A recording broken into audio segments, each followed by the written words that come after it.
Welcome, ladies and gentlemen. Commodity TV here for you, still in Vancouver. We are now this morning at the offices of Endeavour Silver. You remember, 7th largest silver producer in the world here. And with me is Bradford Cooke, the founder and CEO of the company. Bradford, good morning. Good morning, Jochen. Thank you very much for taking the time.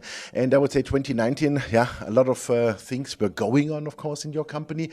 Before we dive into El Cubo, I would love to have a comment on your production numbers, which just came out. Yes, indeed. Well, as you know, 2019 was probably our most challenging year ever, and we had to make some sweeping changes to improve the production. We did release our production update here a week ago, and we did produce about 7.1 million ounces of silver and equivalents. That was approximately 4 million ounces of silver and just under 40,000 ounces of gold. Okay. You were satisfied with that so far? No. With the production last year? No, far from it. But in the same news release, we did announce that we are now planning to produce more metal from each mine at lower costs in 2020. So the trend is now up, and we think that this should be a much better year. Fantastic. Good. Can you already comment a bit on the cost side from 2019? I know the numbers are not yet out, but maybe you can give us a little bit of an idea. Well, for us, of course, what's more important is not how badly we did last year. I think everybody saw that.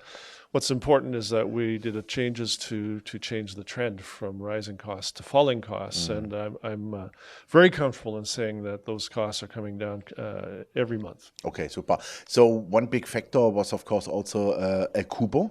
Yeah. So maybe you can give us a bit of an explanation about what we should point out. Maybe this mine is not like closed completely, it's suspended. So maybe you can give us the difference on that, and maybe is there future optionality? So that has obviously been a big disappointment for us. Having to suspend the operations at El Cubo was not something we were wanting to do. We had a year prior published in our news releases the possibility that Cubo would run out of ore. And in fact, when I got back from Europe last November, we finally received our updated reserve report, and there were none. So it was a tough decision. We knew it was possible, but as soon as we received the reserve report, we had to go to suspension of operations. In that news release, we also talked about considering our alternatives. So let's talk about that. Suspension of operations does not necessarily mean closure. We have, for instance, identified resources, gold and silver resources, within trucking distance of El Cubo that don't have a home. And so one alternative is if we can acquire some resources, and then we would be looking at a possible restart.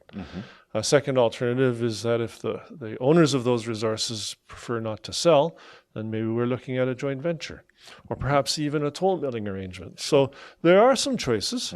I think I mentioned in November that the last chapter on the El Cubo story has not been written yet. And we are seriously considering how to bring the company or bring the mine back. Fantastic. So that would mean by now, let's say you are suffering a bit, but there might be in the future, again, a turnaround story. Yes. But our future is not really Cubo. That would be a bonus at this point. But it's Terronera, definitely, right? Terronera and Parral. And before we go to the development projects, let me just say that the biggest thing that we did at Guanacevi was acquire adjacent lands and start developing extensions of historic ore bodies that are shallower, higher grade, and thicker than what we were currently mining. So that Guanacevi is actually going to be our leading mine this year. More than half our production will come from Guanacevi. And if you recall, 1 year ago, it was our worst mine. So we feel that turnaround has been accomplished. And we have struggled with Bolañitos in recent months. The same thing can be applied to Bolañitos. We're actively working to acquire adjacent lands so that we can get back into shallow, high-grade ore bodies.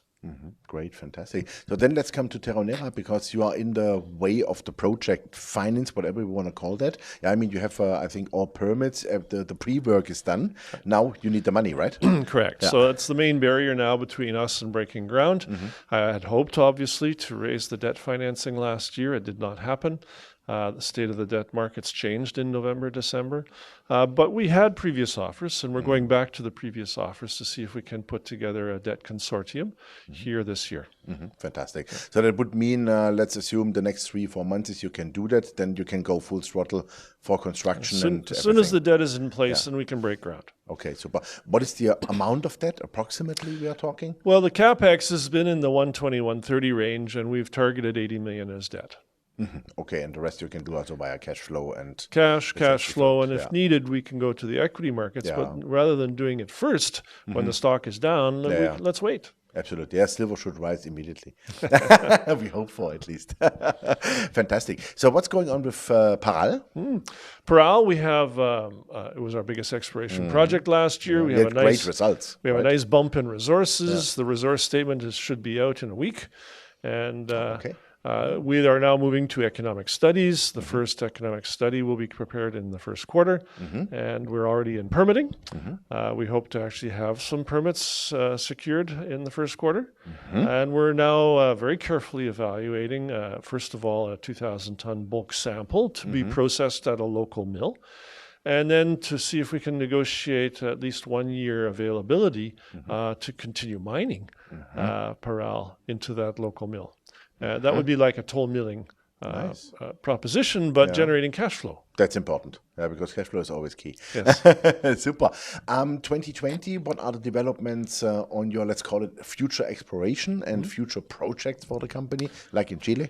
So once again, Parral will be a big project this year. Each of the mines will receive exploration. But what's really new and exciting is that we finally started drilling in October the 3 projects we hold in Chile. And this is really the long-term future of the company. We acquired those projects and did all of the surface work over several years to groom what we consider to be world-class targets. We started drilling on our copper project in October.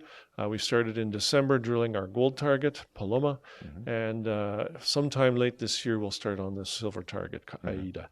So initial results should be out in the first quarter from the copper and the gold. Fantastic. So I would say heavy 2020, meaning positively, and a lot of workload.